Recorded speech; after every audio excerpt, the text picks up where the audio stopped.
Hello and welcome to this resilience webinar on FAIR principles and religious studies. My name is Carla Boersma and I'm affiliated with the Theological University of Apeldoorn. And for resilience, I'm responsible for communication, dissemination and exploitation. This webinar will last about 2 hours and it is intended as a preparation for our online workshop September 29. But you can also watch it separately, so without attending the workshop, if you want to learn more on FAIR principles and how to work with them. Let me give you some information on resilience and on this webinar, and therefore I will start sharing my screen. Resilience is a research infrastructure funded by the European Union. And currently we are in our preparatory phase, which means that we are preparing our services so that we can be operational in a few years. Preparing does not mean that we do not have services yet. For example, we offer transnational access fellowships, but we also start sharing our expertise as we do now in this webinar and later the workshop on FAIR principles and how to work with them. Resilience is a research infrastructure. And a research infrastructure is a facility that provides resources and services to research communities to enhance and support research and to promote innovation in their fields, in our situation, in the field of religious study. And innovation is one of the keywords we are working on. Resilience as a name is an acronym and it stands for Religious Studies Infrastructures, Tools, Innovation, Experts, Connections and Centers in Europe. And this is what we are doing. We connect all these and in different ways so that researchers are supported in their research, get new competences, new knowledge, learn new approaches, which will have an impact, we think, on the researcher his or herself, but also on the scientific domain of religious studies, and in the end, also on society. To say it a bit shorter, we are serving research and building knowledge, and that's why we exist. One of the ways to build knowledge is to share research data, to store them, and to make them accessible to other researchers, and this is what this webinar is about. What can you expect in this almost 2-hour webinar on FAIR principles and religious studies? Our trainers will give you information on research data management, on FAIR data and sharing data, on publishing personal data, on intellectual property, IP, and licensing, on metadata standards, file formats and dataset documentation. You will also be shown a practical example how to work with FAIR data, and you will receive information on FAIR management of research software, on EOSC, the European Open Science Cloud, the role of research infrastructures, and RDM, research data management tools. And we will, at the end, we will give you an outlook towards the workshop September 29 of this year. Now I have the pleasure of introducing our trainers to you. Our first trainer is Roxanne Wins.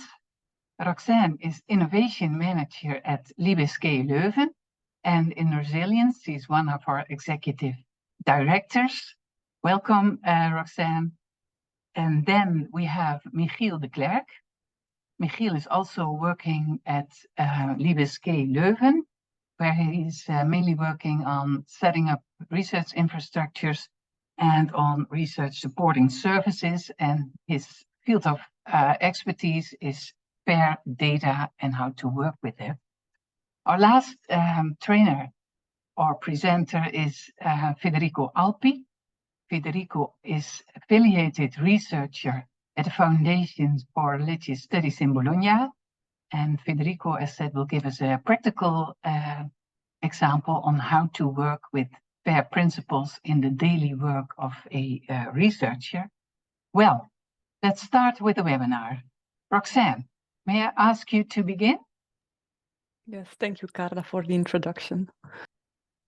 So I will start with an introduction to research data management, or RDM in short, and we will go deeper into all of the details during the webinar.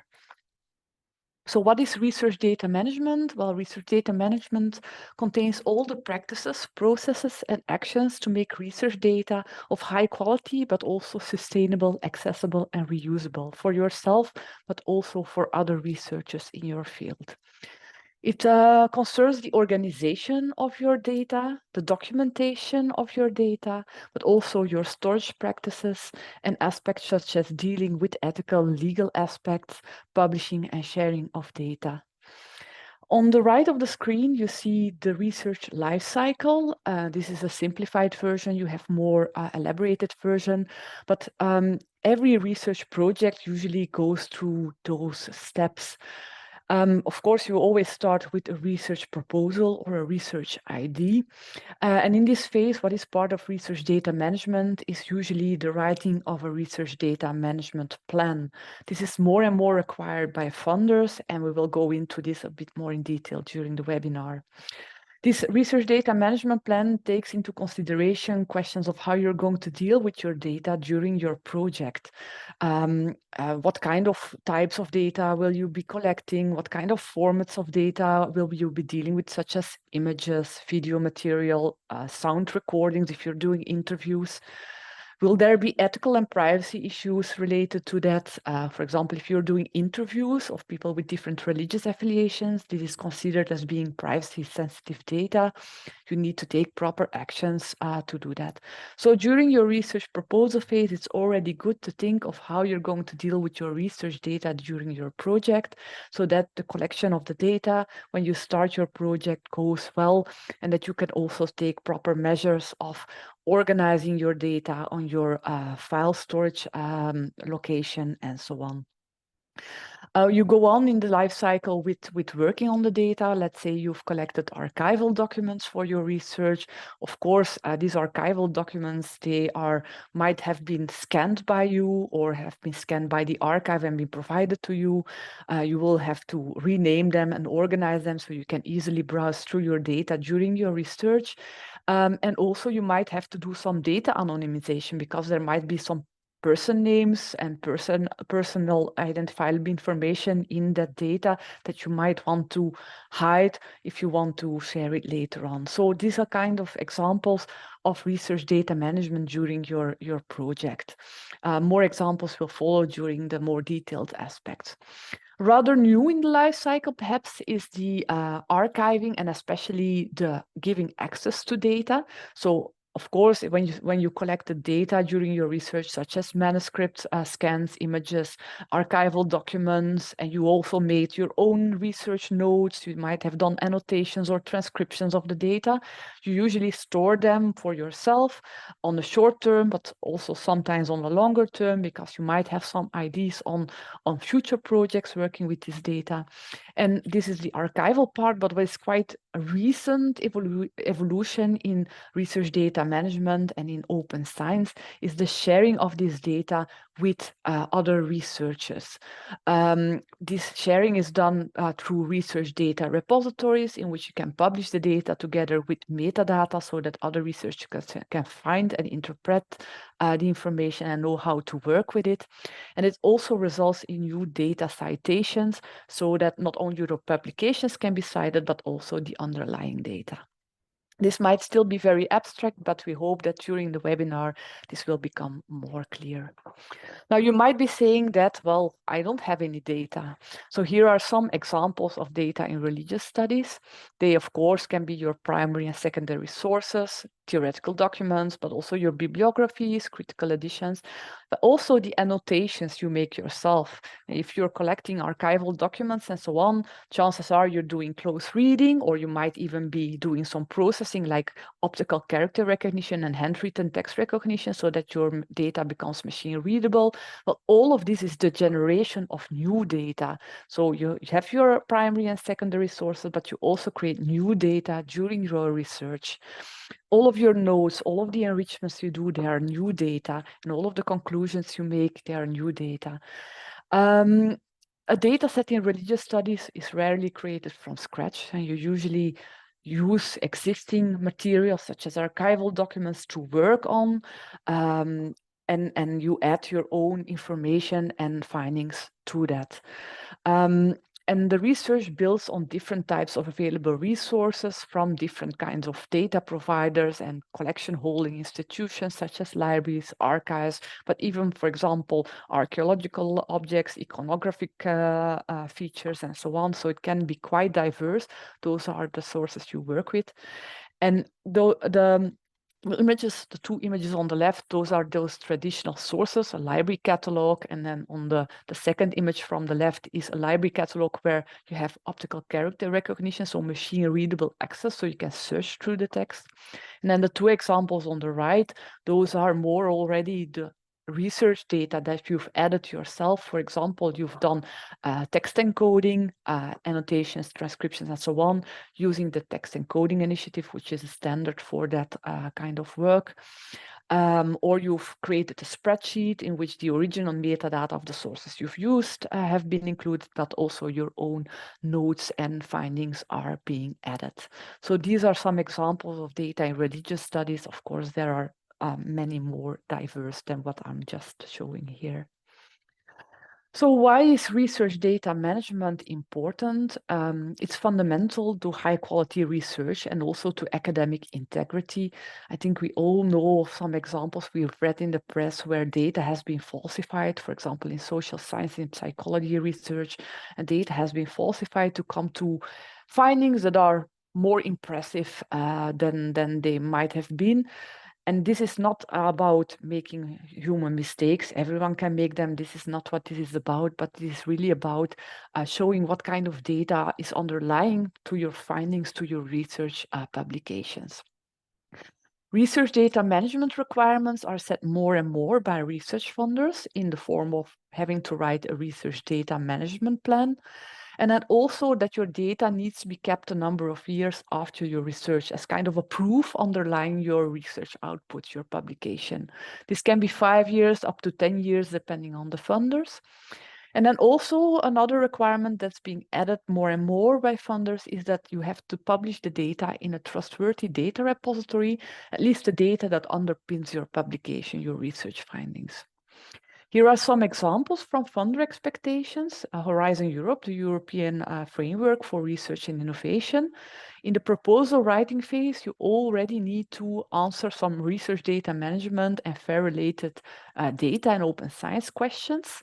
And when your project is approved, you need to submit your data management plan within 6 months of the starting date of the project.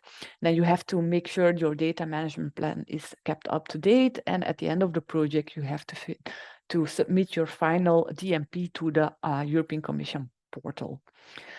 Concerning the data itself, you have to preserve your data in a long-term repository. I think it's for at least 5 years. And then also they're asking to publish the data in a fair way and also as open as possible, as close as necessary, as early as possible in your research project.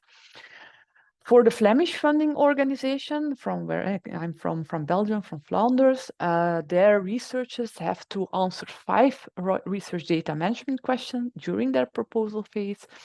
If their project is funded, they have to submit an initial DMP within 6 months, which is reviewed internally at KU Leuven. And then at the end of the project, they also have to submit this to the funding agency FWO. They have to keep the data at least 5 years. And also there, the advice is, it's not a mandatory thing, but it's the advice to publish the data in a repository that is linked to the publication. So the data that is underlying your publication. So you might be thinking, okay, yes, more funder requirements. Why is this good for me? Well, there are definitely some benefits to doing good research data management. Before your research, during your proposal phase, it helps you think of, okay, what kind of data will you be collecting? How much storage will it take? What will be the size of the material you will be collecting? For example, do I need to put in a budget for storage so that I can I can properly store my data in a safe environment during my research?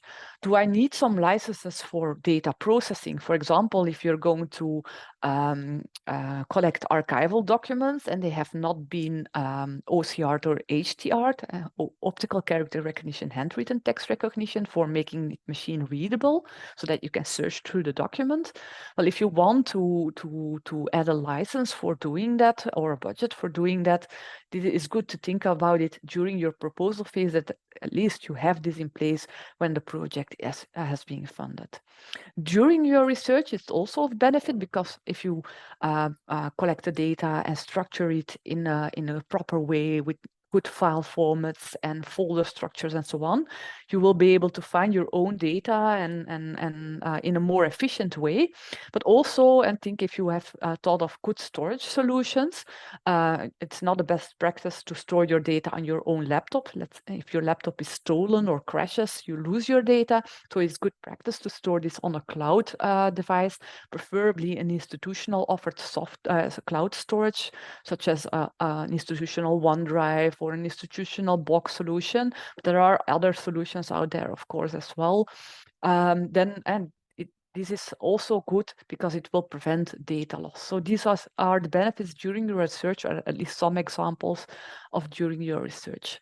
And then after your research, by publishing your data and also by making sure that you archive the data in a way that you can still interpret it later on, it allows you to work on the data yourself later on again, but also to allow other researchers to do something with it, because of course all of this data has been collected on the basis of taxpayers' money, and more often funders are expecting that to advance research we share data so that we can all benefit from it, and you will benefit from it when other researchers share their data, and other researchers will also benefit from it when you share your data.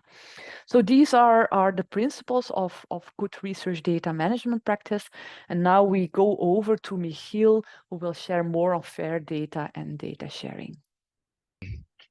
Hello. So after the general introduction about research data management, I will be getting into some essential aspects of what this looks like in practice, which is fair data and data sharing. Fair data refers to the fair data principles, which are international guidelines for research data management that aim to optimize the reuse of research data. This is achieved by making research data findable, accessible, interoperable, and reusable. What do we mean by this? Well, to make data findable, it needs to have clear metadata. That means that humans and computers can find this data. To make it findable, you need to describe your data, where it comes from, who created it, for what purpose it was created, etc. By accessible, we mean that once a user finds the required data, they need to know how this data can also be accessed. And by interoperable, we mean that the data need to be usable in different applications and workflows for analysis, storage, and processing. And by reusable, we mean that metadata and data should be well described so that they can be replicated and or combined in different settings. Data should, as I mentioned, not only be fair for humans, but also for machines. For example, enabling automated search, linking, and access to data. But this is already a bit more complicated. But the key elements for fair data are providing rich metadata and documentations using open or standard file formats so that as many people as possible can open these files, having persistent identifiers for data objects so that once people find it, they can always use the same link, for example, to go back to it, and using licenses for reuse so that people know how exactly they can use this data. Data management plans are, as Roxanne already mentioned, very important for making data fair, as are trusted data repositories.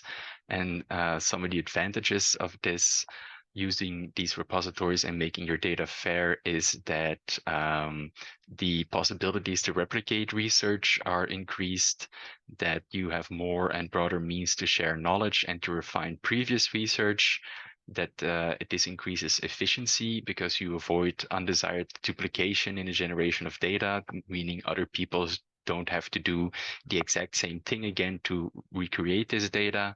It also offers higher visibility for researchers, and fair data is therefore a very important aspect of the open science policy of the European Commission. It's also important to point out that fair data is not the same as open data. Open data have to be freely available on the internet with no financial, legal, or technical barriers. But for data to be fair, they only need to be possibly accessible, which does not mean that they have to be open. If there is a protocol specifying some sort of authorization procedure, then the data is already fair. This means that even confidential and highly protected data sets can be made fair, while the data itself is still kept in a close and safe environment. Accessibility is not only related to openness, therefore, but is also a technical question. Data become more accessible if they are published in an open format, and if it is clear for users which kind of software is required to read the data set. So that brings us to the question of what sharing and publishing research data actually entails. Well, first of all, this is usually done after a research project ends. And at a minimum, you should try and share the data that is necessary to replicate your research. You can also publish your data to support a publication or publish it as a standalone research output. Why should you share and publish your research data? Well, it makes it verifiable and replicable, but it also increases the reach and impact of your research. A data set can be used as its own citable research output, and articles that link to data in a repository can have up to 25% higher of a citation impact. This sharing also lowers the cost of future research because it makes it possible to reuse this data. Now, how should you share your data? Well, first of all, you should start usually by making a selection of your data, because not all of it might be useful, and some of it might have been data that was created while you're working on something, but that afterwards was discarded. So at a minimum, you should share the data that is necessary to replicate your research, if this is possible. But of course, you should also take into account possible restrictions such as third-party ownership, existing licenses, privacy issues, and intellectual property rights. Therefore, it is important sometimes to protect your data. For example, if it's about personal data, you should consider anonymizing or pseudonymizing your data. The basic principle here is that your research data should be as open as possible, but as closed as necessary. And for this, it's usually very useful to use a trusted data repository. I will also go over some key elements of a published data set, the first of which is something I already mentioned, persistent identifier. This ensures that online references remain accessible in the future. One of these, the more trusted ones, is a DOI, or a digital object identifier, which can be assigned to digital objects such as data, but also publication. And by using a DOI, you can make sustainable citations of and references to digital resources that are still findable and accessible years after this digital object was shared. If you're using a fair enabling repository, they automatically assign a DOI to your dataset to help you permanently identify it within this repository. And you always this DOI is also only added to your dataset after it's published. So only published datasets usually have a DOI. It should also only have one DOI, because if you want to republish a dataset on a second repository, it's better to refer to the original DOI. Republishing a dataset elsewhere can be useful because there are different types of repositories, but we'll get into that in a moment. A second key element of a published dataset is the use of standardized metadata, which is essential. Metadata is basically information about your data, which makes them findable in discovery services. When creating a dataset, it is therefore very important to fill in as much information as possible in the metadata scheme of the repository you're using. Metadata facilitates searching for and cataloging of data, and it offers a systematic overview of the data resources on a platform by containing information about the author or keywords on the data, for example. The metadata in a repository should always be publicly available, even when the files themselves are restricted or embargoed. Metadata in the end makes your dataset findable and is therefore essential to making it fair.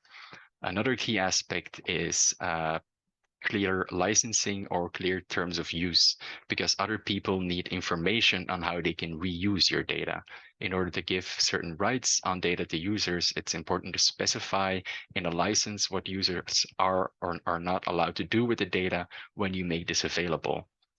Before selecting a license, you should make sure that you take into account issues regarding privacy, intellectual property rights, ethical aspects, etc.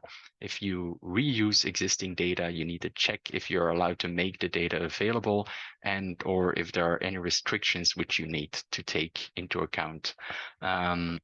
Checklists for this exist, but we'll be getting into licensing a bit later on in this presentation as well. And finally, another key element of published data sets are the actual files and the documentation, because other researchers need to be able to understand and research your data, and it's therefore essential that you describe them in a very clear and consistent manner before you publish it. One way to do this is by adding a README file, which is sort of a detailed user guide to your data set that other researchers can use to interpret, understand, and reuse your data. This often includes information about how the dataset was created, how complete it is, and what kind of restrictions there are on it. A file overview can also help inform other researchers about the structure of the data and which files are included. There are also different types of data repositories. Firstly, there are institutional repositories whereby some institutions have their own data repository that people at that institution can use to publish their research data set. There are also cross-domain data repositories such as Zenodo and B2Share, for example, which are open for data from all domains and all disciplines. Some repositories also offer options for research data storage, where you can store your data without necessarily having to publish it, so you have a safe place to keep your data. And there are finally also domain-specific repositories where some communities or research infrastructures have set up domain-specific repositories for a specific field of academia. When selecting a repository, it's also important to remember that these repositories themselves also need to be fair enabling. So the FAIR principles that I explained earlier not only apply to metadata and data, but their implementation requires data services that are also accessible to a broader data ecosystem. So these services need to be discoverable, identifiable, indexed, and follow appropriate standards and protocols that enable interoperability and machine-to-machine communication. So yeah, some things that you need to look out for when choosing a repository is the findability of data on it, but also of the platform itself, because sometimes for FAIR enabling repositories, the data on this can be discovered via search engines and catalogs outside of the repository itself. So you have to make sure that the repository is machine readable for this, and that they use persistent identifiers such as DOIs for their data. It also needs to be accessible. Users need to know how they can access your data on this repository. Data can be available as open data, but also with access restrictions, which is often also important for privacy or intellectual property reasons. For restricted data, there's often a data sharing agreement or a data access committee that you can use before people can actually access this data. But again, the metadata itself needs to be openly accessible, even if that data is restricted or under embargo. Data repositories need to enable interoperability by the standardization of data and metadata, but also by encouraging the use of open file formats that make data combinable and exchangeable with other data sets.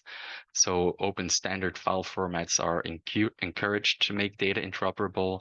And it's also good if the provided metadata follows relevant metadata standards and uses controlled vocabularies, community standards, thesauri, or ontologies as much as possible. And a FAIR enabling repository also needs to encourage reusability by being able to add documentation and metadata to support data interpretation and reuse to ensure that the data are accurate and well described with as many relevant attributes assigned to it as possible through documentation and metadata. The data needs to be able to have a clear and accessible data usage license and clear and detailed provenance, by which we mean how, why, and by whom was the data created and or processed. And the data or metadata also needs to meet relevant domain standards. Now, I've already briefly mentioned here and there that some research data might need to have restrictions in place. This especially applies when the dataset contains personal data. Something is considered personal data when it contains any information relating to an identified or identifiable natural person. If so, anonymization and informed consent are important aspects to take into account. But we will discuss this as well a bit later on in more detail. But the essence of working with personal data is, if it is not possible to publish it openly, you should publish it with restricted access. Before publishing personal data, it's also important to take into account that you should check with your institutional guidelines if that's possible, if your institution offers this, but also take into account GDPR and other guidelines. And if for some reason you don't have access to any information about this, you should contact expert or find the necessary documentation to help you with this. It's also important outside of privacy issues to remember that there can be legal considerations to take into account to determine if and how you can publish research data. So you need to look at whether or not there are any existing contractual agreements that might make it difficult for you to share your data, if there are any third-party rights to take into account, if funding requirements mean that you have to or cannot very easily share your data. There might be some confidentiality obligations, or maybe you need to make some ethical approvals. And in some cases, there might even be export regulations, but this is mainly the case when you're dealing with actual material objects. So if you're not sure if you have the rights to share your data, again, it's a good idea to consult a research data management expert or to find some guidelines that might help you. A last thing to take into account, even in religious studies, sometimes is there any potential for valorization, by which we mean creating social and economic value from your research by linking it to other areas and sectors. But this includes non-technological solutions that can derive benefits to society as a whole, and can also include research results that might be useful in citizen engagement, for arts and cultural institution, or for NGOs, for example. So this also can affect how and why you should and can share your data. So if there is any doubt, it's always a good idea to check. So as I've mentioned before, we're also going to get into more detail about personal data right now, as well as anonymization and pseudonymization of personal data. The first important aspect to discuss here is what exactly is personal data under GDPR guidelines.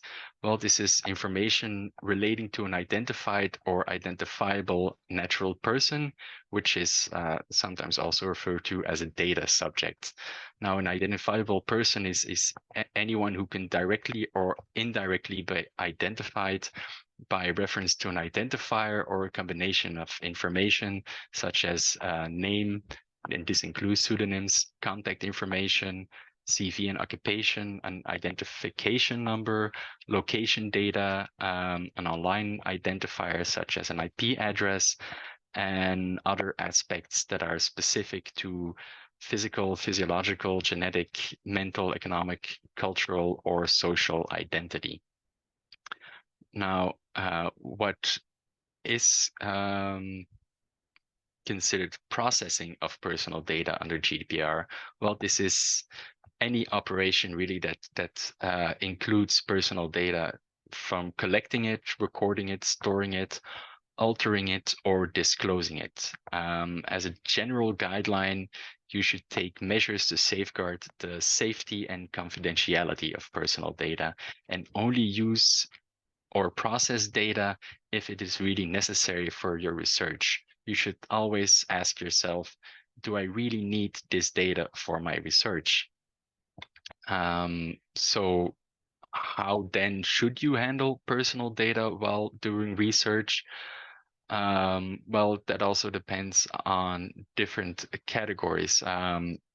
There's a special category of personal data, which is sensitive personal data. This can include anything from racial or ethnic origin to political opinions.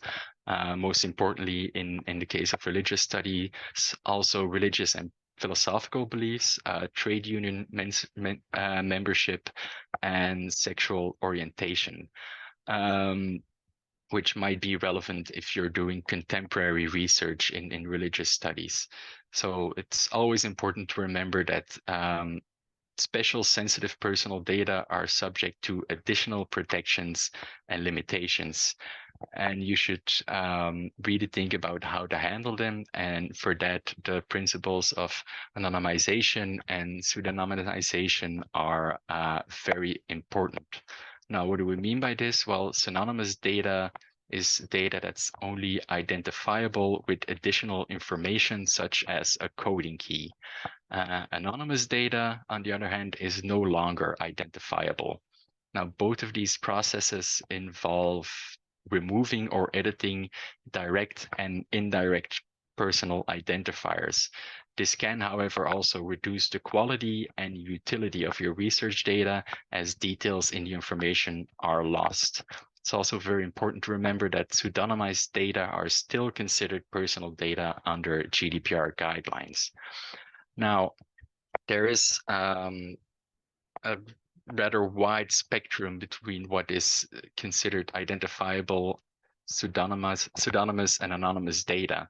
On the left here, you can see something which is very clearly identifiable data because it contains names, dates of births, and IP addresses, which can be used to track down who this is about. Now, in the case of this example, it's about medical records, but the same can apply to, for example, religious or church affiliations, for example. So next to that, in the middle, you can see examples of how this identifiable data has been made pseudonymous. The names have been changed to identifiers, which are unique codes. The date of birth has been replaced by the actual age of the person, which already makes them more difficult to identify. And in the table next to it, it's even been changed to age groups to make it even more difficult to find out who these people are. And then all the way here on your right, you can see an example of how this pseudonymous data was made anonymous by removing the identifiers and keeping only the age group. So how do you make quantitative data pseudonymous? Well, you should remove any directly identifiable information such as names, telephone numbers, email addresses, etc., and use a random code for each person. This coding key must be encrypted and kept separate from the data file so that people who can access one don't necessarily have the ability to access the other. You should also generalize or remove indirect identifiers, such as I mentioned earlier, age, but also gender and job description. And for this, there are hashing tools to help you with that you can get into more detail with if this applies to your research. Sometimes you might also need to pseudonymize qualitative data. For a text, you can do this by using pseudonyms and generic descriptions to make this textual information pseudonymous. For example, in interview transcripts, you can indicate replacements with square brackets, for example, by changing a text to, rather than having the name and the place of work, saying person one works for a financial organization in Belgium. And by adding these square brackets, other people who reuse your data can also tell when data has been made pseudonymous. And for audio and video data, if you do interviews that way, for example, you can blur faces and distort voices, for which there are also technological solutions available. So with pseudonymization, it's very important to remember that you need to remove or code all directly identifiable information, that you need to use unique and random codes for each person, that you need to encrypt the coding key and keep it separate from the coded data file, and that taking into account the 4I principle, which means that at least two people need to be involved in this, you can also keep the coding key secure by having it under somebody else's control rather than your own. And of course, again, pseudonymized data is still considered personal data under GDPR. Now, as for anonymization, there you will need to make a lot more generalizations and remove a lot of indirect identifiers as well. Of course, this reduces the detail of data, but it does help ensure that your data subjects remain anonymous.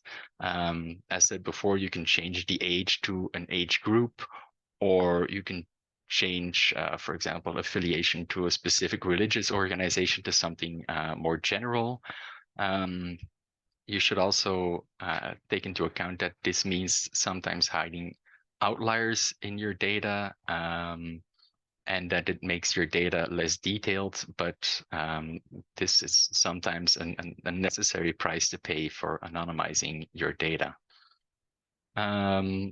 Important things to take into account during anonymization is to screen your data for any direct or indirect identifiers that might need editing, and then decide what the best strategy is for your research purposes.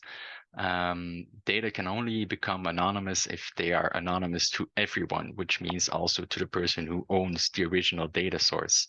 And this will require making generalizations, hiding outliers, and making your data less detailed.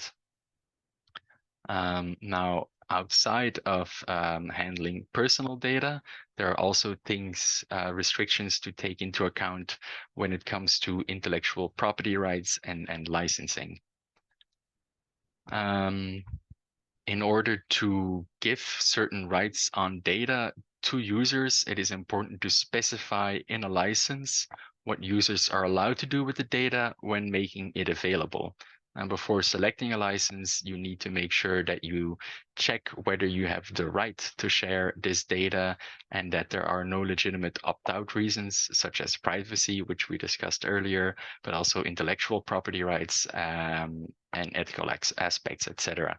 If you reuse existing data, you need to check if you are allowed to make that data available, and or if there are any restrictions that you need to take into account when choosing a license in order to ensure license compatibility before depositing it in a data repository.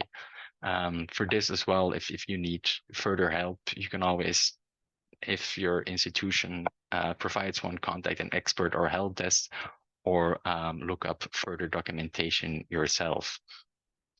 Now, there are a lot of things to take into account when determining if you have the right to share data, because conducting research doesn't automatically mean that you own your results. To find out your specific situation, you should check institutional policies. Also, your employment situation can determine your rights at sharing, and any other clauses or requirements that come with the funding of your work. So yeah, you should go over a checklist like this to make sure that you have the rights to share data by taking into account your contractual agreements, third-party rights, confidentiality obligations, informed consent forms when working with personal data, ethical approvals, funding requirements, and in rare cases, export regulations.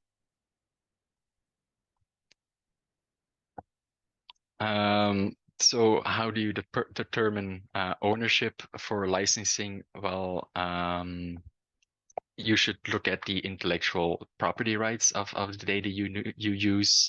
Rights acquired over any work created or invented usually mean that the intellectual effort of the individual assigns the intellectual property rights to them.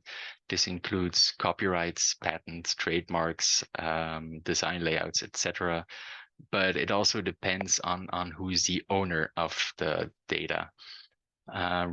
Conducting research doesn't automatically mean that you own your results. To find out your specific situation, again, you need to check some of the policies that apply to you. Generally speaking, data, as well, which also means research data, are not subject to intellectual property rights, but there are some exceptions to this, because databases are subject to it, and some data are copyright protected if it's an original work or a particular presentation. Some examples for licensing are that some examples that apply in your situations is that if your findings are based largely on public sources that are commonly found in library, you must honor copyright, but you generally do own the new ideas that you develop. But it's also important to take into account that results of research that is funded by public or private bodies through a university is generally owned by the university, but may have to be shared with the funding body or made public. And the results of industrial or for-profit research are generally also owned by the company that funded it, and then therefore tightly controlled. Now, as to what license you should choose for your research data, well, it's widely advised to rely on Creative Commons licenses for research data. Creative Commons license is a public copyright license that enables the free distribution of an otherwise copyrighted work. A Creative Commons license is used when an author wants to give other people the right to share, use, and build upon a work that they have created. This offers authors flexibility. For example, they might choose to allow only non-commercial use of a given work, and protects the people who use or redistribute an author's work from concerns of copyright infringements, as long as they abide by the conditions that are specified in the license by which the author distributes the work. The best two options are generally CC BY, which means that people are free to use and free to share and adapt the work, and as long as they give appropriate credits to the original author and indicate if changes were made. And another good license for your data is a CC BY SA, which means share alike, which adds the further clause that the person who uses and then reshares your data has to distribute this under the same license as the original, which is a CC BY share alike license. And this ensures, for example, that people cannot use your research data for commercial use. There are also some licenses for software code that you can look into if you created any source code.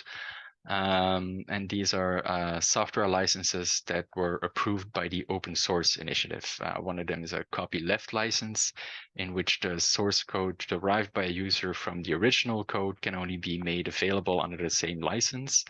And another one is a permissive license, which is a license which provides more freedom for reuse, modification, and distribution of software. Again, in trying to help you select a license, there are tools as well for this. This concludes the further information about fair data and restrictions that might apply because of personal data reasons or because of intellectual property reasons. And I'd like to give the floor again to my colleague Roxanne to discuss dataset documentation, metadata standards, and file formats.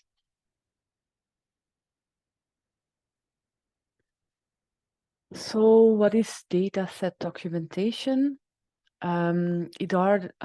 It's documentation that describes the contextual and descriptive features of the data, and it helps to make data understandable and usable, not only for yourself. And let's say that you've worked on the data now, and then in 5 years' time you want to go back to your data because you think you can do a new project on that and so on.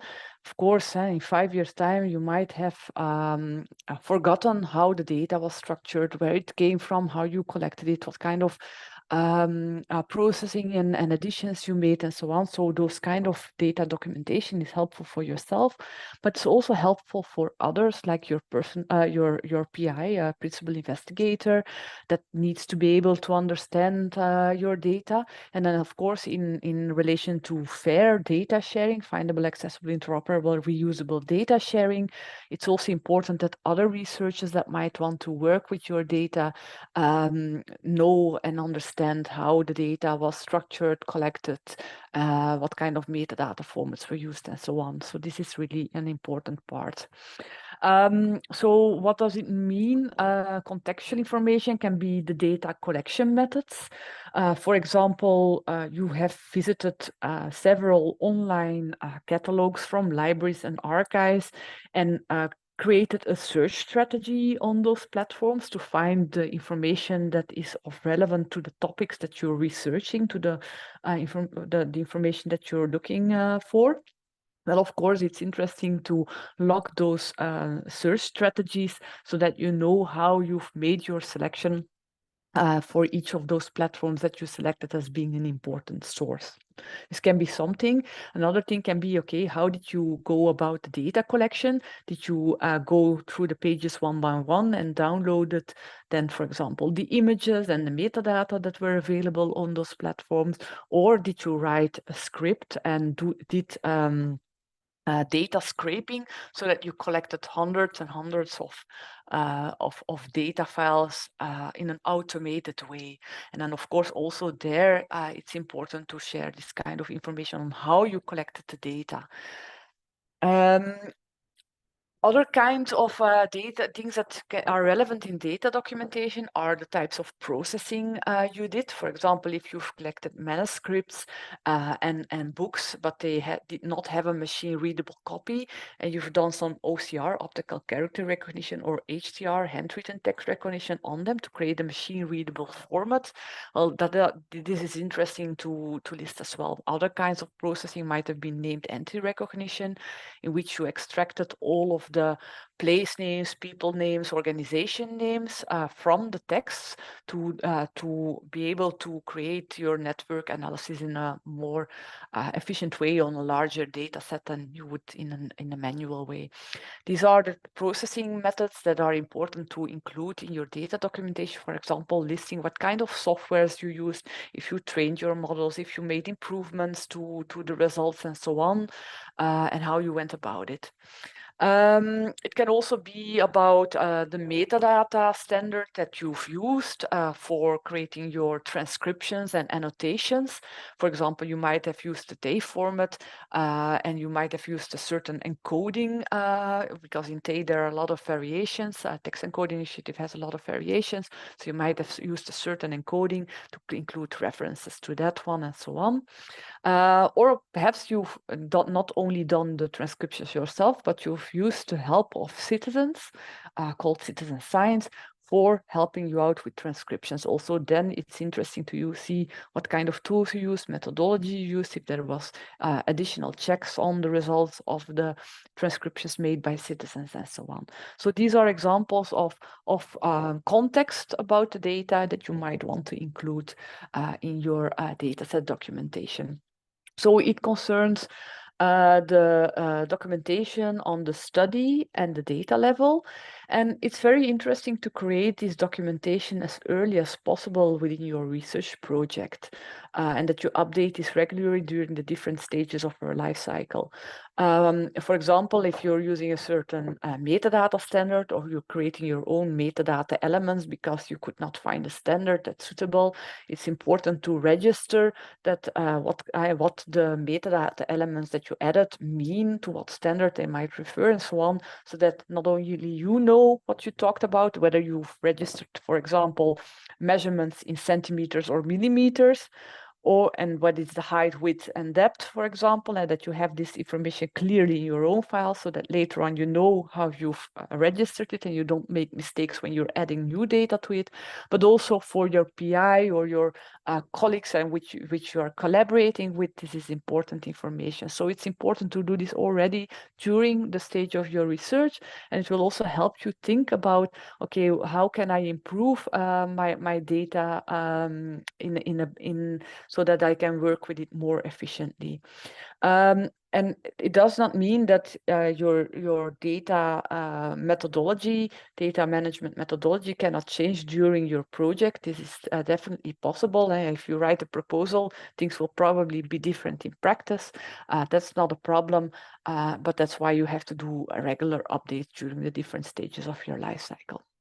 Also important is, of course, that you make the data documentation understandable in your field, so that other people can interpret and know what you meant. And that you use a logical folder structure and meaningful file names so that you know what kind of file it is and where to find them in your on your storage device, but that also others will be able to do so, for example, your principal investigator. Michiel already mentioned it. A way to do data documentation in a very easy way is to create a README text file that contains information about the context of the data and where did you collect it from what platforms, how did you go about in getting them, and then also what kind of research project the data belongs to, and how the data should be interpreted. For example, that you've used this kind of metadata standard, and that specifies what the data means, and for example, what kind of units you use of measurement, and so on. The README file, preferably, this is accessible in the same location as where the data is stored. And also, if you publish your data, it's best practice to upload a README file that gives information on the data set. And you see here on the right an example of a data set that was published in the KU Leuven Research Data Repository. You see that there's a very logical file structure and folder structure that has been ordered from 1 to 3 for the introduction part, and then you have the individual archives that are mentioned with their name. The Abbey archive of Tongerlo, the Abbey archive of the Begonese, I think it is in English, Begijntjes, and so on. So you really understand what it is about, and then also within the folders, you see immediately what kind of data is in there, and the README text file will provide more information on how to interpret the data, how it relates to each other, where it was collected from, what kind of standard was used, and so on. I already mentioned metadata a few times. Well, it is actually structured data documentation. It usually is machine readable or should be machine readable. Here are some examples of metadata that you regularly find in a library or archival catalog. This is an example from the CADOC archive. And you see it has a title, it has a reference code, which is the identifier for the archival record. It has a description. It also says that it is part of a larger archive, of the Archive of Benedictines. A date to what the data relates to, the size of the record. It's an envelope.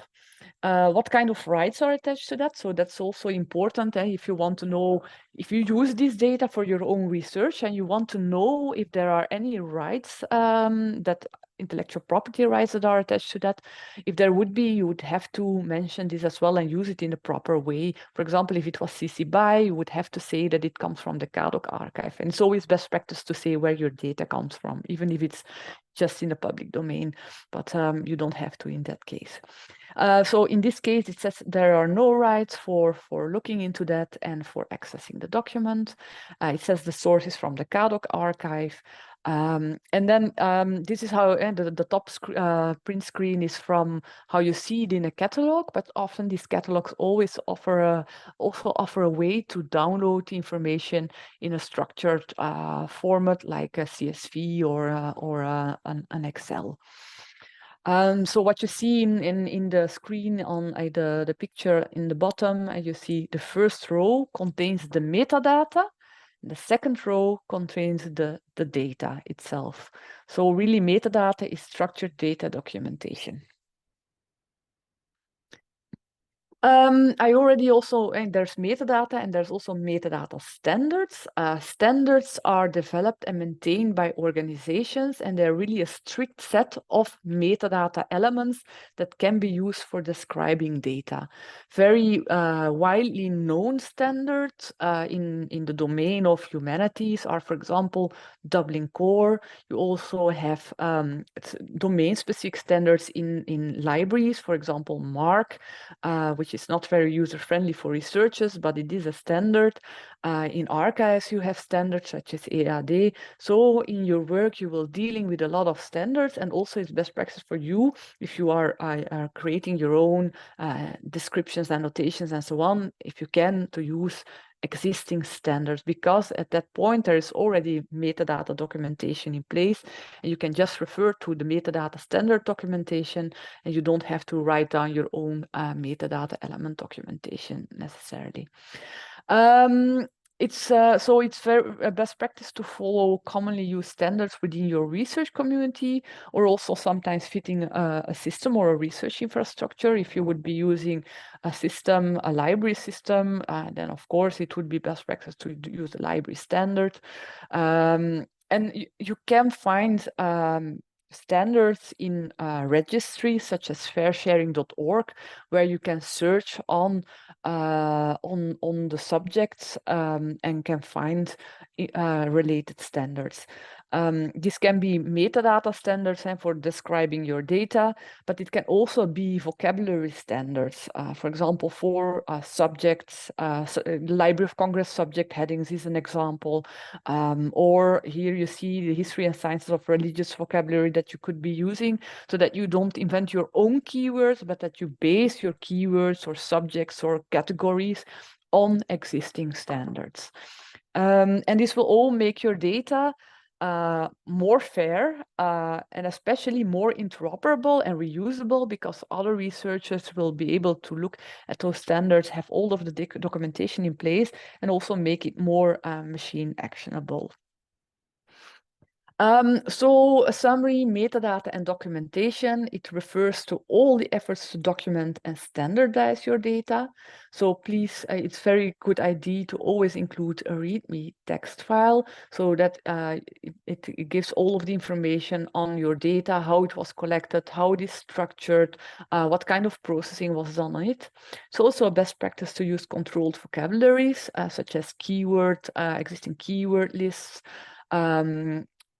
using uniform naming conventions for files and folders, so that you really take an effort to rename your files so that they're all have a similar file name, and that you know how to navigate them, where they came from, so that they relate back to the original source, or for example the archive that it came from, and so on.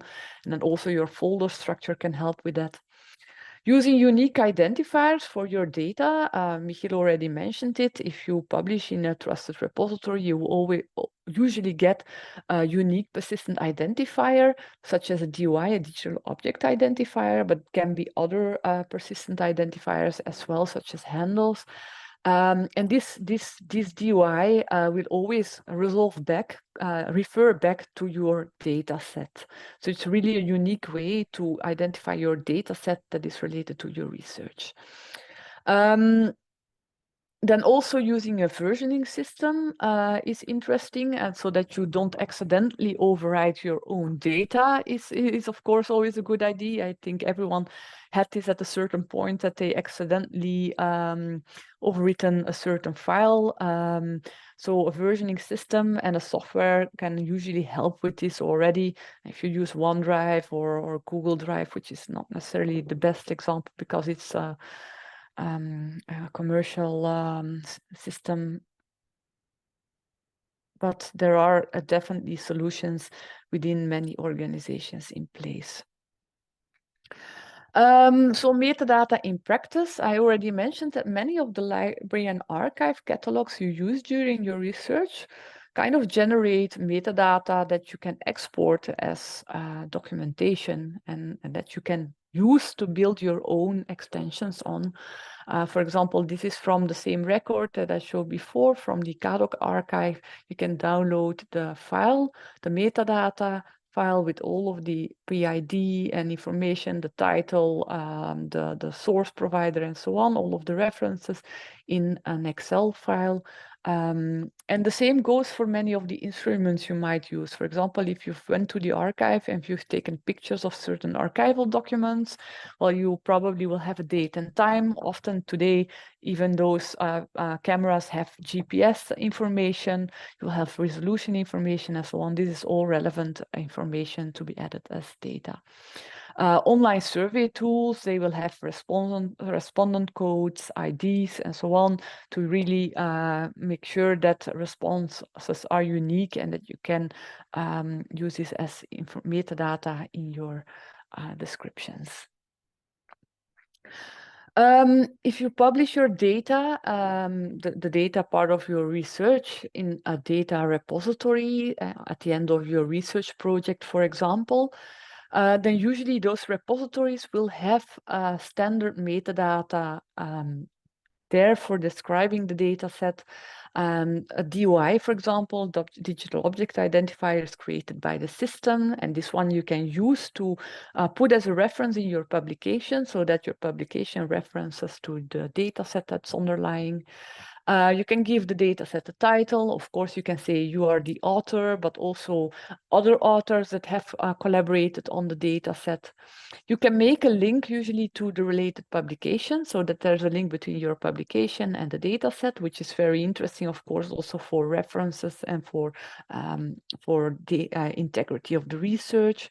You can add keywords to that. Sometimes it's from a controlled vocabulary and a standard vocabulary. Sometimes you can add your own keywords. It depends on the system. And then, of course, very important is that you also add a license to your data set so that other researchers know how they can use the data. For example, this is a CC BY, which means that researchers can use it in a very open way. They can do whatever they want with the data, but they always have to cite you. They have to give you credit that the data came from you and that they are continuing to work on that. And there are, of course, more restrictive licenses, as Michiel mentioned and showed. But yeah, if you want to go for open science, CC BY or CC BY share alike, so that other people have to publish results they've based on your data in the same similar way, are good practices. The schema.datasite.org link that you see below refers to the metadata standard that is typically used in many of the data repositories. Then we go into file formats, also an important part of the standardization of your dataset, because the right file formats are essential to ensure that your research data will remain accessible and usable in the future. It's recommended to use standard, exchangeable, and preferably open file formats when publishing data to ensure that your data remains accessible for as long as possible. And I will give an example. Something that we all use is Excel, which is a proprietary format from Microsoft. Usually, all of the tools can read it and so on, but it's not an open format. It's a proprietary format from a big tech company. And the proper open formats to use would be CSV, separated value file. In some situations, however, it might be preferable to upload your file in the original file format that you use. For example, you've used Excel and you don't only have data there, but you've also created tables and visuals and so on. Well, this you cannot have in the CSV. In that case, if you want to keep that, because this is important information, you want to upload it, it's a good practice to, for example, upload the data as a CSV in a separated value format, but also upload the Excel so that people can choose what they want to use. And also for preservation, so for long-term accessibility, and we're talking here about 5 years, 10 years, but also more, 20, 50 years in the future. If data is still relevant and it's kept for the long term, using open formats will make it more easy to make sure that migrations can take place to new file formats so that they remain readable and accessible. Because, of course, we all know some file formats of the past that we no longer can open because we no longer have the software that enables us to open it, because everything has changed over the past years. So that's why open file formats are important. Here are some of the preferred file formats that we recommend at KU Leuven. It's not everything from the list. If you want to see the full list, there's the link at the bottom, but it's just the ones that are very common in humanities and social sciences. For textual documents, preferred file formats are PDF, ODT, text format. For markup language, you have XML. And then, for example, for spreadsheets, you see there is CSV, comma separated value, and that with the non-preferred file formats, you will find Excel, which is what we're usually using a lot of us. Also for images, for example, a JPEG, a TIFF, and a PNG are good formats, but there are some typical formats like an Apple Picture file format or an Adobe Photoshop. Not everyone has an Adobe license, so these are non-preferred file formats. And it's just also to make sure that everyone can open the file and read it. So now it's time for a practical example, and I will stop sharing my screen. Well, hello. Fair data management may not sound very familiar to many humanists, especially those not so young anymore like me. And in fact, as I will try to show, this is a striking paradox, since fair data management is an integral part of any research in humanities from well before the digital age. Ideally, a postgraduate in humanities should not just apply, but even own fair data management, even if he or she has never heard about it. Let's start with an example from research output, which is not the main topic, but just to be clear. What we release into the world. It is clear that researchers want to make their research findable, that is not hidden somewhere, accessible, that is not locked in a safe of which you and only you have the key, interoperable, that is not written in cipher, reusable, that is usable for doing more research. Well, that's an obvious thing. Virtually any researcher from the time of Herodotus onwards has followed, more or less, these general principles. Now, it all comes down to treat in the same way, in the same fair way, our data. So the terms data, research data, are probably applicable to the humanities only with a bit of a stretch, but they are there. We do have the concept fully embedded in our method. And I will show you this now with a practical example. So let's start with just with me. I am a humanist, a researcher in Armenian studies, and I will draw my example from here, but well, for obvious reasons, I will greatly simplify the research issues in order to focus on fair research data management. Therefore, do not quote me on anything I will say about Armenian studies. We are just doing examples here.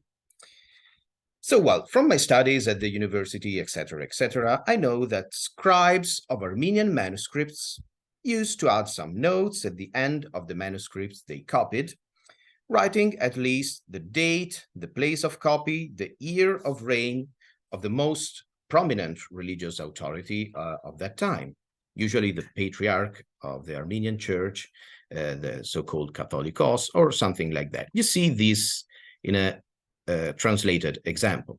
You see, you have the year, that is such and such, corresponds to year 1313. You have the place, you have the religious authority or authorities, if there can be more than one. Well, the importance of having such precise details in ancient manuscripts is evident, and since the 19th century, scholars in Armenian studies have produced useful collections of these colophons arranged in several volumes with various editions, etc., etc.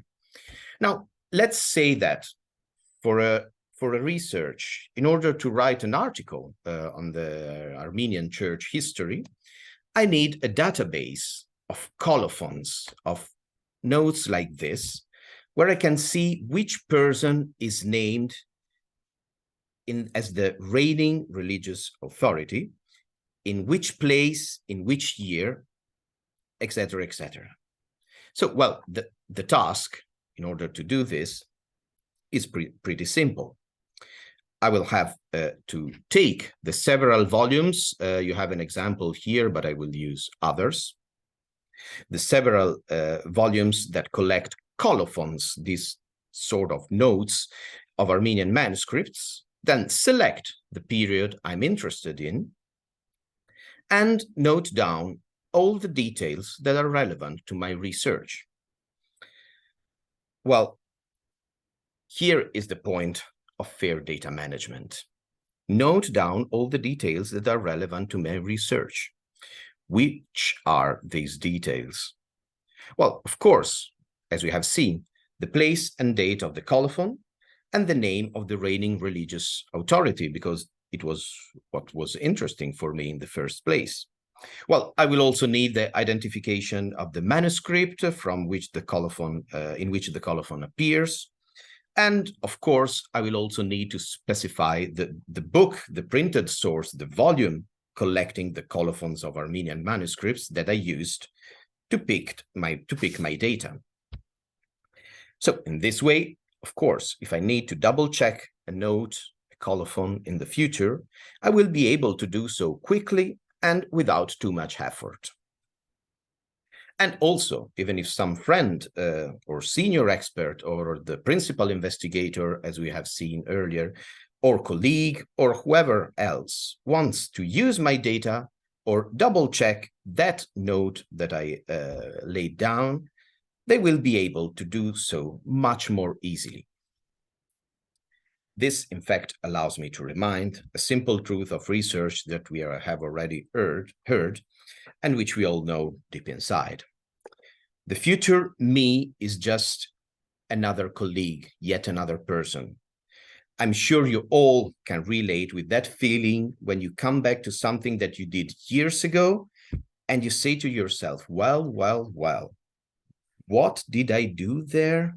What on earth was I thinking? What was the reasoning behind that scribbled data, etc.? Well, keep this in mind. I will go on with my particular example now, but keep in mind that any assistance in a fair way you do while taking down your notes for research is also an assistance to yourself. So be fair to other researchers and also be fair to you in the future. Now, let's go back to our example, however.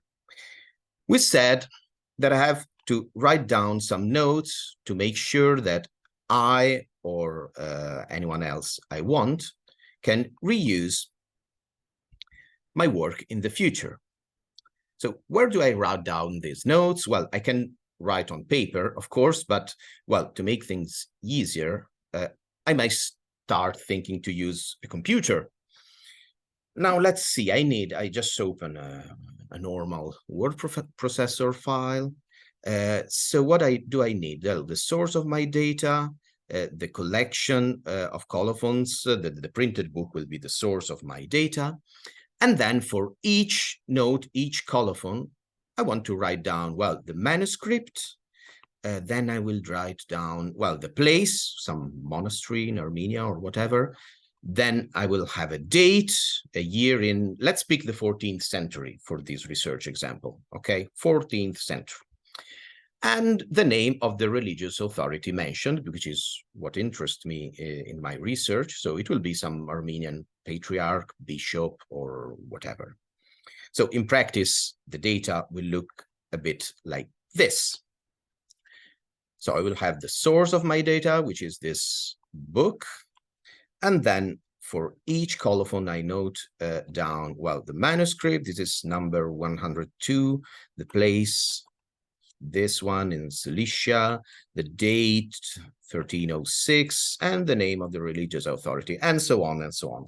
So well, it seems clear that my nodes are starting to look a bit like an array of rows and columns. So probably a word processor is not the best choice. As we have already seen, we have spreadsheets editors that allows us to work much better with rows and columns.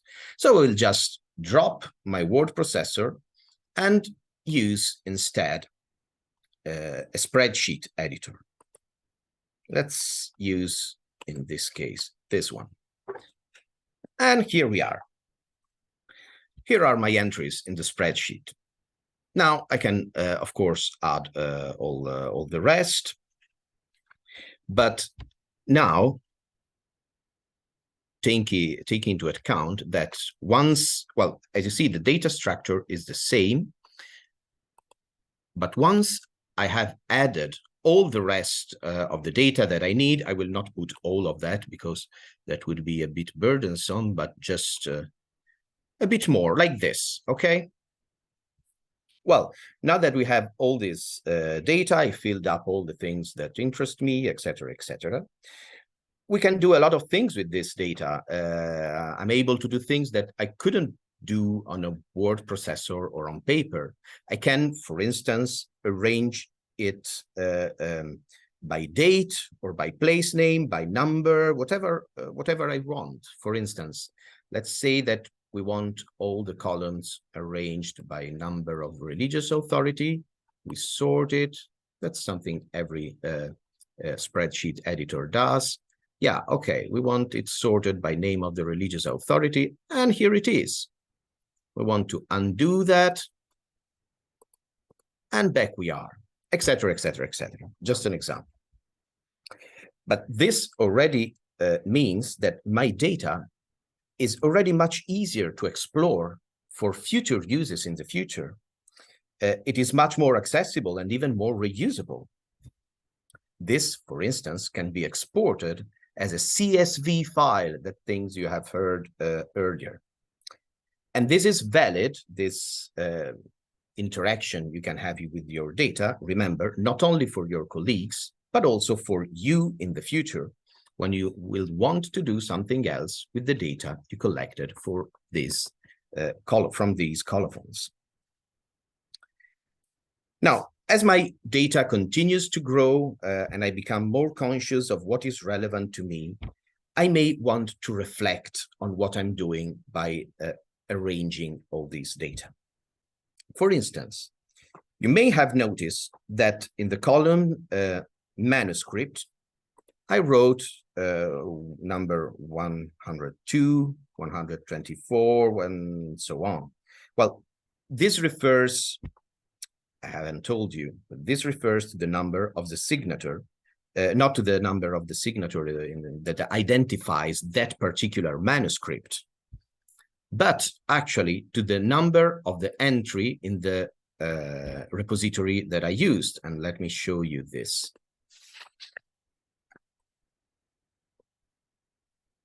Here is the example. As you can see, well, it is all Armenian, but you don't need to read it. You just need the numbers. And this is why I picked a non-Latin text.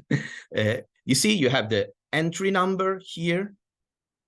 You have the page number, of course. And here is the number, the signature, the identifying number of the manuscript. And, well, what I want to keep and to use in the future might be not just the entry number that is linked only to this book, but the manuscript number. So whoever in the world who has access to catalogs of Armenian manuscripts or whatever you are doing for your research can access this particular manuscript. And now I go back and show you, well, of course, I can say to myself, yes, yes, yes, okay. I wrote, as I will show you again, I wrote here manuscript and put the entry number of this book. Well, but it's okay. It's me. I will remember it. I can take note of that in my mind and it will work. Well, it doesn't work that way. It is not fair. And in the long term, it is not true. One day you will be rushing through your spreadsheet in haste, pushing to put together your paper in time before deadlines and etc., etc. And you will say to yourself, well, why didn't I just note down the manuscript number, proper manuscript number here? So let's think of it in advance with fair data management. But in the same time, let's keep our record fair and simple. Also because this spreadsheet tool, for instance, allows us to. So let's just rename the column manuscript to entry, because it's the entry, in this case, of that book there. And let's just add a column before. We will call it, again, manuscript. Here it is. And here I will put the corresponding manuscript numbers. So my data is ordered. And also, well, now, since I already added a column, I might want to add one more. You may have noticed that sometime in the column name of the religious authority mentioned, you have more than one name. So let's just do this. Let's put a new column called additional names. So I can just rename this to name. So we'll then move, for instance, this one here and so on. And just to be on the safe side, I will just add also another column named notes, so that I can just write down any notes that I think is relevant. For instance, well, I like this one, then I will write a note saying, well, this one is interesting, or whatever else I need for my research use. So it's on the column notes and it doesn't disturb the rest. And by following this very simple, very intuitive, actually practices, already things change a lot. Here is how it becomes. You see, now we have all the manuscript identifying codes. Well, there is a system in Armenian studies for identifying each of these codes into that particular manuscript, but I will show you how later. This is not our point, of course, today. We have the entry number, we have the place, we have the name, we have all the data we need, all well arranged in columns. Well, at this point, however, it has already become a bit more complicated, and I might want to work, to mark somewhere, to record somewhere, the overall reasoning behind these rows, columns, and etc., etc. So that I or someone else in the future can get to it more easily when I need it. Again, I can write these additional notes wherever I want, but as you may have heard earlier, there is this very good practice of writing a file called README, so you remember to read it, where you just put these additional notes. In which way? Well, very simple. As simple as this. So here are the first examples. So the printed source is specified in the first row. This is what I did. And then we have a column manuscript. As you see, the ID of the manuscript is according to blah, blah, blah, blah, blah. So you also have a website where we can decode everything. So even if you don't know anything about Armenian studies, you don't know anything about what is in that column, you can go to this website, you can check, you can redo my work if you need. And this is what being fair in managing research data is about, actually. So this is what I will do. I'll just write down all the relevant notes for reading and accessing my notes, my research data, into a README file. It's nothing complicated, as you see, just things that I need to correctly read the spreadsheet. The interesting thing is that by using a computer and a spreadsheet, as I told you earlier, I already made my my data, the data I wrote down, the data I collected, in a sense, potentially machine readable, because all of this can be exported, as I told you earlier, as a CSV file. And we won't go into that now, but there are a lot of nice things you can do with CSV files and computers, or others can do that for you. For instance, that means that if I want to, say, make a website with a very fancy viewing of all these data, I can give this data set exported as a CSV file to a web designer, and he or she will be able, within minimal guidance, probably not for free, to turn this data into a fancy diagram or whatever I want. Now, the basis is all here. If you noticed, I didn't do anything particularly complicated or outside our usual methodology of research in history, religious studies, etc. I just rationalized and documented the work, both for my advantage and also potentially to help anyone who will come across my notes. This is something most of us already does, but implicitly, maybe. Sometimes you do that in your head or in an idiosyncratic way. Well, you just need to do that a bit more explicitly, and you already made a step toward making your data fair. I showed you a very specific example with a very specific methodology that comes from my field, of course, but this is just an example, okay? You don't have to follow all my steps exactly in the same way. You don't have to use the tools I used. Of course, you don't have to learn Armenian. What you need to do if you want to make your data fair is just to keep track, to keep down notes, at least those that may be useful to others, and be as ordered, as tidy as you can, and document your data as clearly as possible, as I tried to do. Let's see how it becomes, before concluding, when things become a bit more complicated. Because once you learn this basic principle, once you recognize it, it will be easy to apply it, even when the notes or data you collect become more complicated. For instance, imagine that after I finished checking all my colophons from, well, we said the 14th century, I also want to compile a new spreadsheet, new data. I want to go on and make collection with colophons of the 13th century.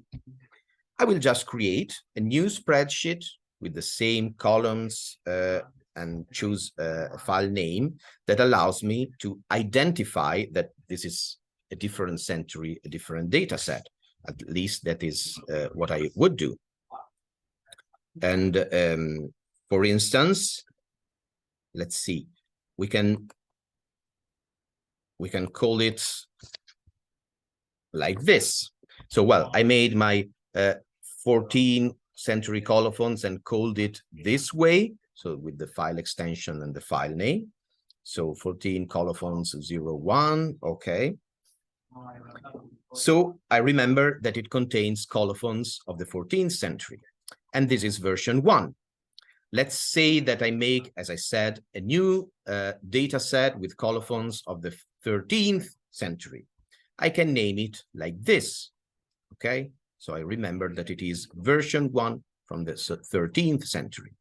If I need to make a version 2 for whatever reasons of whatever copy, I will just change the version number. And this is just the example I used.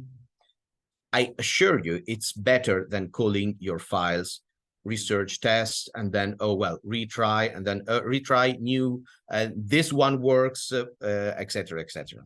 I assure you, this is much easier. even for yourself in the future. How do you remember that all these files are named like this? How do I document this? You probably already have the answer. You just add it to your README file that we have seen earlier. Finally, let's say that in addition to this, you want to add even more information to your dataset. Let's say that, well, you have seen probably some strange place names in the previous spreadsheets. Well, this is because in this period, so we are talking of the 14th century, Armenian manuscripts are written in many different places, not only in Armenia, but also in Cilicia, which is today in the southern part of Turkey, and also in distant places such as Crimea or the rest of Europe and whatever. So I may want to be able to quickly differentiate between some regions in Armenia that are relevant to my research, and I want to understand quickly which place is in Armenia, which place is not, and then I will just do, let's say that I want to add a color code to my data. This is something you cannot export into CSV, as you have heard earlier. So this is a bit less fair, but it is still fair in a way if you document it. So in this case, I just put in orange one region of Armenia, which interests me for whatever reason. In blue, another region. In red, all the rest of historical Armenia. And then in yellow, Cilicia. And then, well, let's say in green, Crimea. And then let's say in, well, gray, all the rest of the world, including Cyprus, as you can see here. Now, how do I document it? Where do I write that down? Again, you already know. Into your README file, which once completed, will look a bit like this. So you'll say, you will know, and everyone else will know that, well, the folder contains the research data on Armenian colophons, etc., etc. The files are named exactly in the way we said earlier. The version number is here, the century is here. It's all written down as clearly as possible, of course. The rest is a bit like the things we have seen earlier. The columns, the date. You have also have occasion here to reflect also on your research, on what you're doing, on what is really relevant for you. So this is also an addition to the quality of your research, not only of your research data.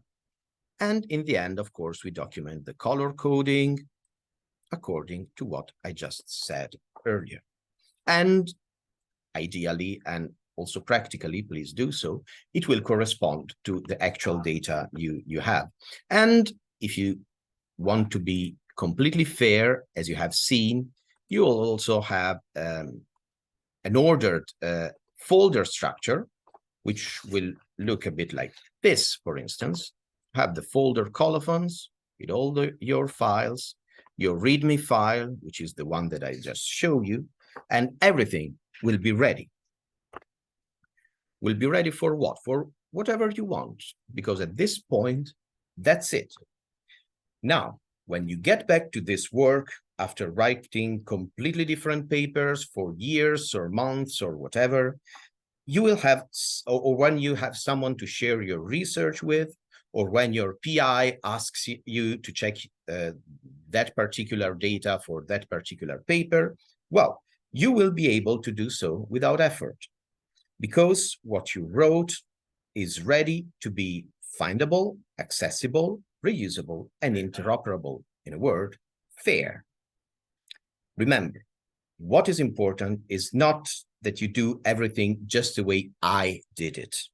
You can adapt everything to your needs, to your particular case. You can be much more ordered, much more tidy than me. I'm very bad actually at applying fair principles, but I'm trying to learn. You can be more creative. It's up to you. and to whatever standards already exist, if they do, for your particular discipline. Just bear in mind the principle. What you do is important. Someone else might be interested in it in the future. So be fair to them. Make your notes, at least the ones that you might want to share in the future that can be important for verifying, reproducing your research. Make them findable, accessible, interoperable, and reusable.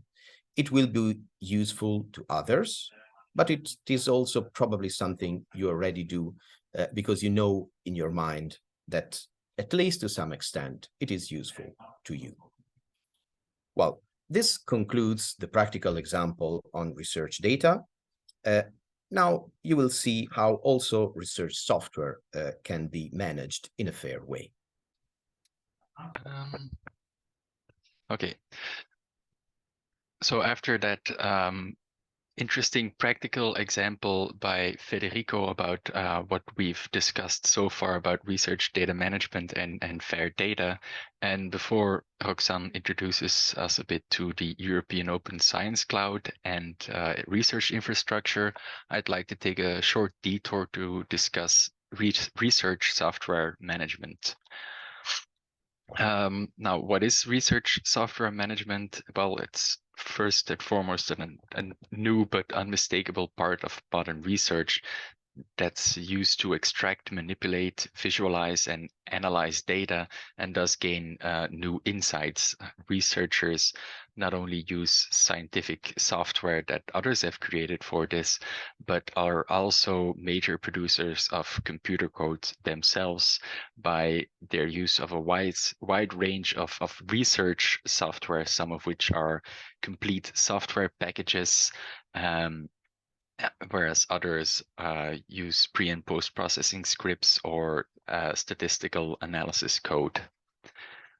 Now, if so much code is being created by researchers, you might be wondering where this code actually is. If research software is such an integral part of research, even in social sciences and humanities studies, then where is all this code? Well, unfortunately, a lot of it remains undocumented, which means that researchers often still have to start from scratch for doing something that somebody else has already done useful work for. Now, why is all of this important to properly document your code and to provide the code itself? Because when you don't document your code, don't explain how it came to be and in what sort of environment this was created and installed and on what sort of data this is used, then this can result in a lack of research continuity because other people who want to use your code cannot recreate your research the way it was originally designed. So inadequate code management endangers a basic rule in science, which is that your research results need to be reproducible. So sharing code and data both are key to open research. And releasing this code on some platform for sharing it is only one step. A lot of researchers, for example, struggle with describing their environment, by which we mean any sort of computer system or virtual machine in which a program or a software component has been deployed or executed, to make sure that this code is implemented in the same kind of environment is important to reach reproducible results. And therefore, the documentation of research software and research code is essential, either by using comment lines in the code or software or by providing README files. Now, how does this relate to FAIR principles and data sharing? Well, sharing code the same as with sharing data without proper documentation is pointless because people don't understand how this came to be and what this can be used for. Now, FAIR principles are a guide mainly on how to better share data, But research software, in order to be made as fair as possible, has its own challenges because it's more complicated in some ways because you have to run it on a certain environment, and people need to understand the choices you made in how you code or design something.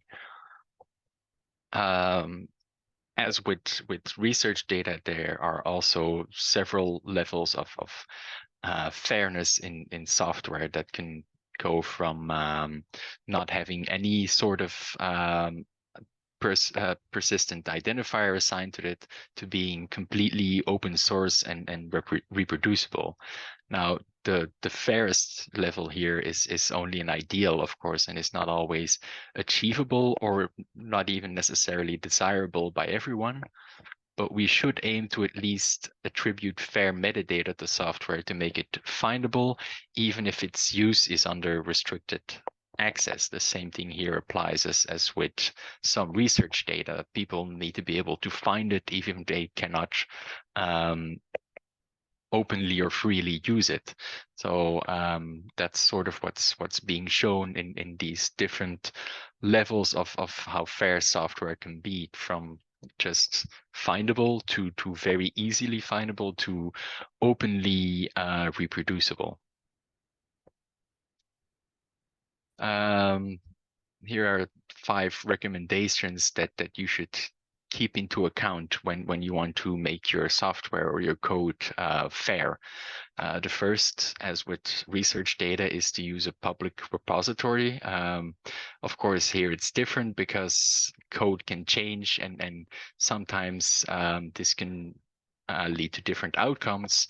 So it might be possible that somebody uses a first version of your code, and then if it's not properly versioned afterwards, if you change your code, then people won't know why they get different results, for example. So it's very important for reproducibility that there's version control on your software and your code. A second important thing to remember is to add a license to it. As mentioned before, these licenses for research software are different than licenses for research data. But again, here there are license selector tools to help you determine which license best suit your needs or limitations that you have.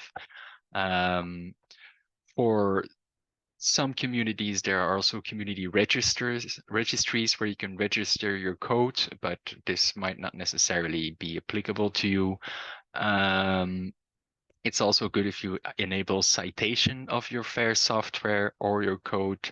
And finally, it's also a good idea to use a software quality checklist to see for yourself and make clear to other people what the quality of your software code is exactly. Specifically, a good advice for this would be to use GitHub as your software management platform, because it offers collaborative coding, which specifically facilitates fair software, and where researchers can leverage in their active reproducible research workflows. A Git repository. There's also a Git repository hosting for version control. There are issue boards, and you can merge requests for code collaboration and release management.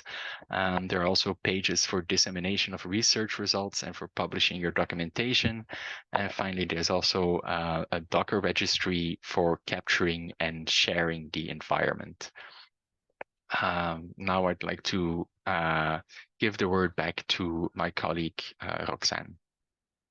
So hereby we go to the final part of this webinar, and I will introduce you to EOSC and research infrastructures, how they fit into this.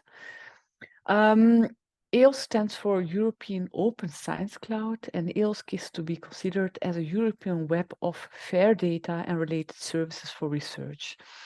Its ambitions are that research data produced by researchers in Europe is easy to find, access, is interoperable and reusable, so fair, and that trusted and sustainable research outputs are available within and across scientific disciplines, so within the domain of religious studies, but also beyond that, because of course, the relevance does not stop only for your research.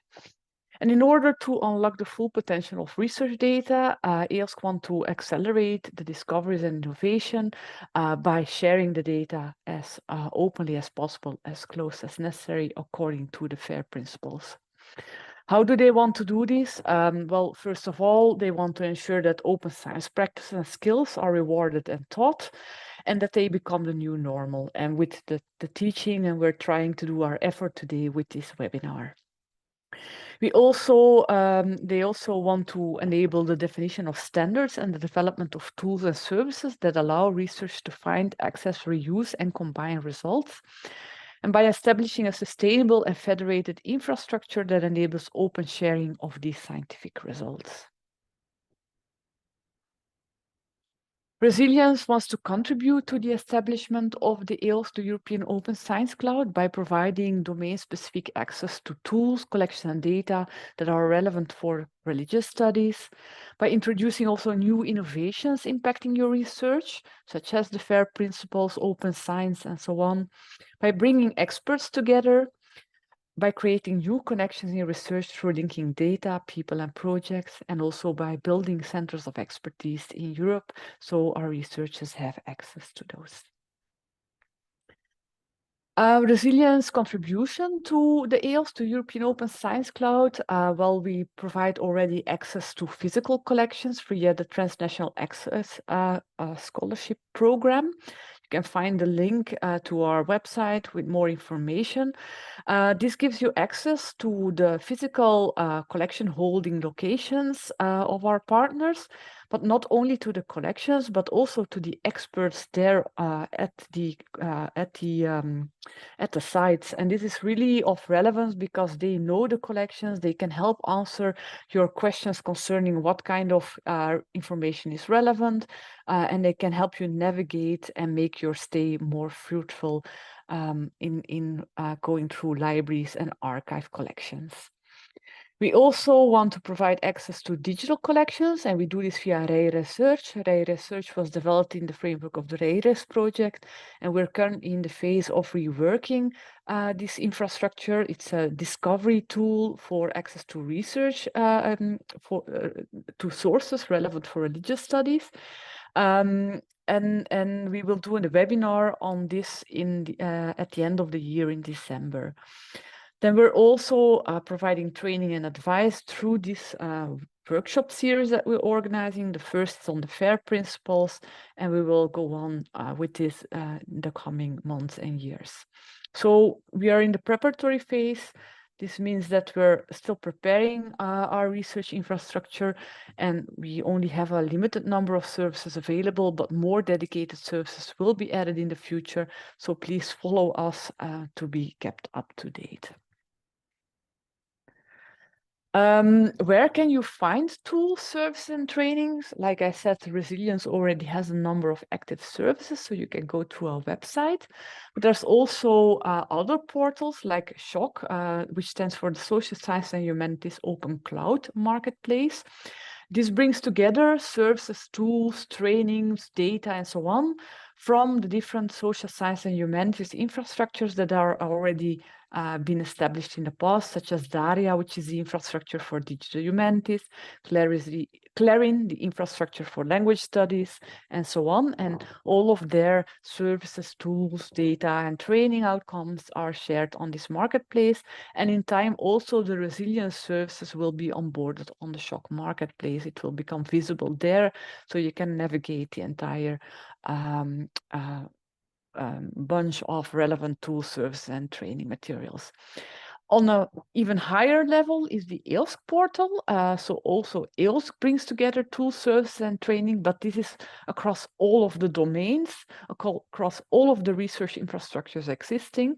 So it will bring together data from exact sciences, from social science, from humanities, and so on. Of course, you will be able to browse on the topics of interest, on the domains of interest, so you are not bombarded with an overload of information. But you never know, a tool that is being used in biomedical sciences might also be of relevance in humanities. So this kind of wider sharing across domains also can bring new innovations to the fields of research. So the EOSC portal, I have a few screenshots, and if you go to the eosportal.eu, you will be able to explore as a researcher different types of materials. So you can discover research outputs such as data sets and scientific publications, but also find tools that can help you to publish your own research outputs. You will be able to find information on funding opportunities, but also tools such as storage or tools for processing and analysis of your data, and more training materials are available as well. So quite a wide variety. This is also just getting started. More information on tools, services, training, and so on will be available on EOSC in the future. And also the resilience services will be onboarded on the EOSC portal in the future. So here's an example for the tools for data sharing, and that we will also address during the workshop at the end of the month. So you have, for example, Zenodo, which is a generic data repository that allows you to publish your research data or other types of research outputs, and also the B2 share. But more will follow on that at the end of the month. And if you look, for example, at the training materials, a relevant training material that I've listed here in the screenshot is, for example, a license clearing tool. So it's a self-paced course that introduces you to licenses and how you can clear licenses in case of insecurity, of reuse, of the reuse of existing unlicensed content, and so on. So all of those specificities that might be applicable there. So there's a lot of information there to learn new things, to learn more about the FAIR principles, data sharing, and so on. That was it for my part. I just want to mention as a final thing that our slides, and it was mentioned also as content credits, are based on those created by the research data management team at KU Leuven. They are excellent and very good, so we reuse them, but hereby we mention it as being in line with the FAIR principles. Thank you, Roxanne, and thank you for this last presentation, which brings us to the end of the webinar, almost the end. I think it's fascinating to see what's all involved in working with FAIR data principles. And I want to thank Roxanne Wins, Michiel de Klerk, and also Federico Alpi. I want to thank you for your presentations and to being so thoroughly and detailed in it. It was, at least to me, very fascinating and insightful. Well, as last part of this webinar, I would like to give you the information on the workshop that we are preparing, and for which this webinar is a preparation. The workshop itself is planned for September 29 of this year, 2023. And it will be an online workshop. It is scheduled from 3 hours in the afternoon to 4:45 via Zoom. And if you have registered for the workshop, then you will receive the Zoom in your email box.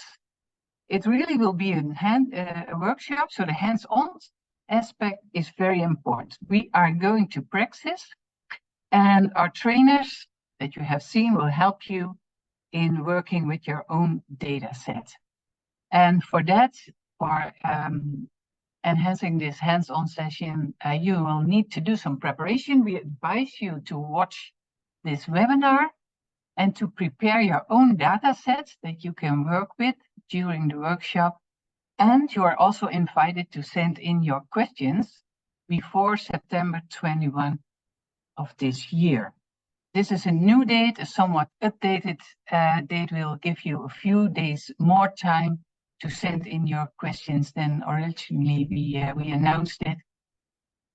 All the details on the above, you will find them in your mailbox.